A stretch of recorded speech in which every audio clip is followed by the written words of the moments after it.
নমস্কার বন্ধুরা, শিপিকা কুকিং ব্লগে আপনাদের স্বাগত জানাই। আজকে চলে এসেছি আমি নতুন একটা রেসিপি নিয়ে। রেসিপিটা হলো অনুষ্ঠান বাড়ির মতন নিরামিষ আলু পটলের সবজি। তো এই আলু পটলের সবজিটা আমি কিভাবে বানাই শুরু করা যাক। তাহলে শুরু থেকে শেষ পর্যন্ত দেখবেন আপনারা আর আমার পাশে থাকবেন। তাহলে শুরু করে দিই আমি তো এর নিরামিষ সবজিটা। আমি নিয়ে নিয়েছি কিছুটা পটল আর 3টা আলু। এখন এগুলো কেটে নেব। পটলটা এখন কেটে নেব।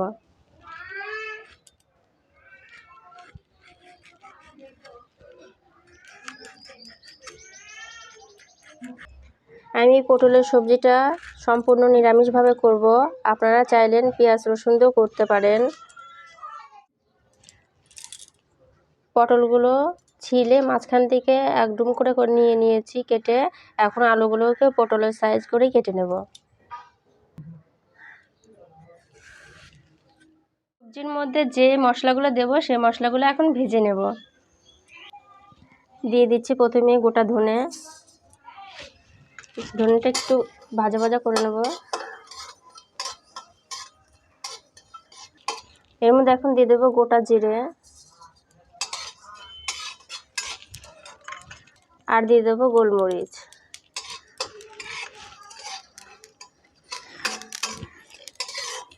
ভাজা হয়ে গেছে, এখন তুলে নেব। বাদাম ভেজে নেব। বাদামটা হালকা আছে ভেজে নেব।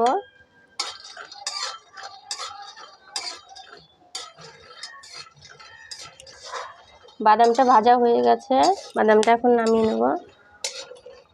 বাদাম যখন ঠান্ডা হলে চোচাটা ছাড়িয়ে নেব। ছাড়িয়ে নিয়ে বেটে নেব। প্রথমে কড়াইয়ে তেল দিয়ে আলুগুলো ভেজে নেব। আলুগুলো ছেড়ে দেব।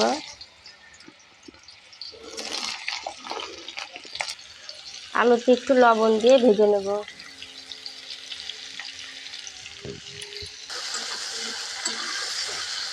এখন ঢাকা দিয়ে দেব। আর গ্যাসের ফ্লেমটা লো করে দিয়েছি। আলুটা আস্তে আস্তে ভাজা হোক, আমি ততক্ষণ মশলাগুলো বেটে নিই। ধনে গোলমরিচ আর জিরে ভাজাটা এখন বেটে নেব, শুকনো করে বেটে নেব।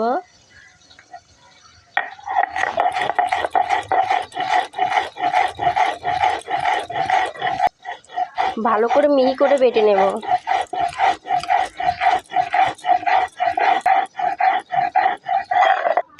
বাদামগুলো ঠান্ডা হয়ে গেছে, চোচাগুলো সহজেই ছুলে যাচ্ছে দেখেন।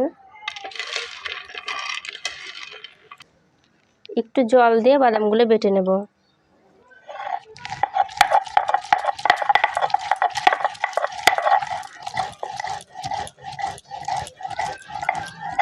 বাদামগুলো বাটা হয়ে গেল, এখন ঢাকনাটা তুলে দেখে নেব।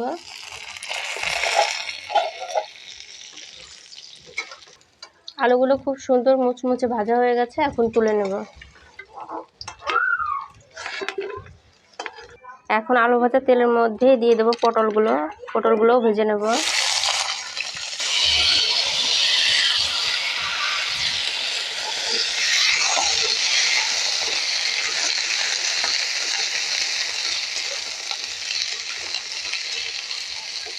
ঢাকা দিয়ে ভেজে নেব। বন্ধুরা, পটলটা তো ভাজছিলাম, কয়েকবার ঢাকনা তুলে নাড়াচাড়া করে নিয়েছি। তো ভাজা ভাজা হয়ে গেছে, এখন আরেকবার একটু নাড়াচাড়া করে তুলে নেব।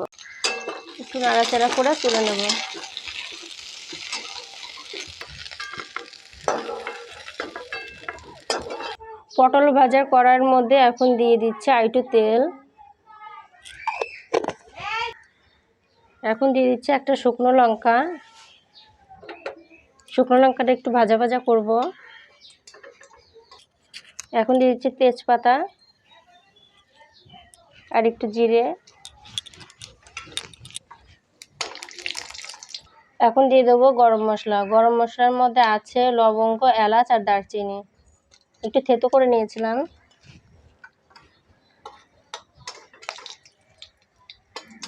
এখন এর মধ্যে দিয়ে দেবো আদা বাটা, তারপর দিয়ে দেবো টমেটো পেস্ট,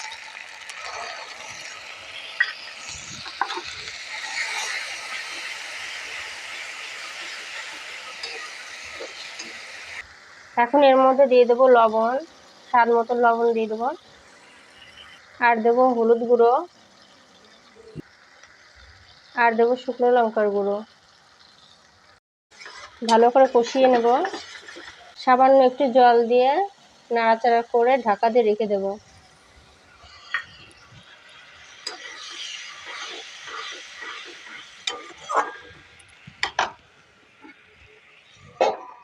দুই মিনিটের মতন ঢাকা দিয়ে রেখেছিলাম, এখন তুলে নেব।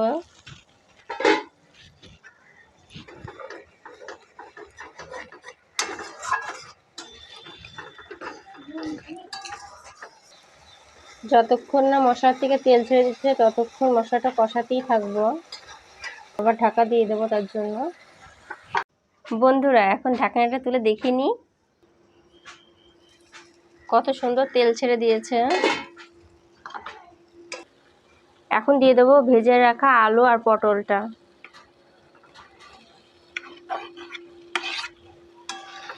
মশলার সঙ্গে ভালোভাবে কষিয়ে নেব। আলু আর পটলটা মশলার সঙ্গে ভালো করে কষিয়ে নিয়েছি। এখন বাদাম বাটাটা এর মধ্যে দিয়ে দেবো।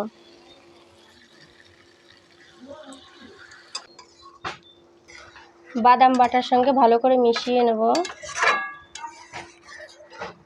হ্যাঁ বন্ধুরা, আমি এখন বাদাম বাটাটা দিলাম কারণ যে বাদামটা ভেজে নিয়েছিলাম তার জন্য। আপনারা যদি বাদামটা না ভেজে থাকেন তাহলে যখন মশলাটা কষাবেন তখনই দিবেন। বন্ধুরা, এখন একটু জল দিয়ে দিচ্ছি। জল দিয়ে 1 মিনিটের মতন ঢাকা দিয়ে রেখে দেব।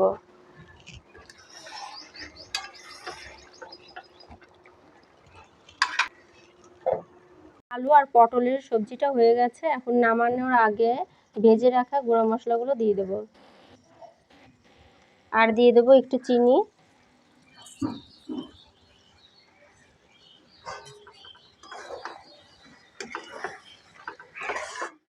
তো বন্ধুরা, অনুষ্ঠান বাড়ির মতন নিরামিষ আলু পটলের রেসিপিটা আপনাদের কেমন লাগলো অবশ্যই কমেন্টে জানাবেন। আর চ্যানেলটাকে সাবস্ক্রাইব করবেন। ধন্যবাদ।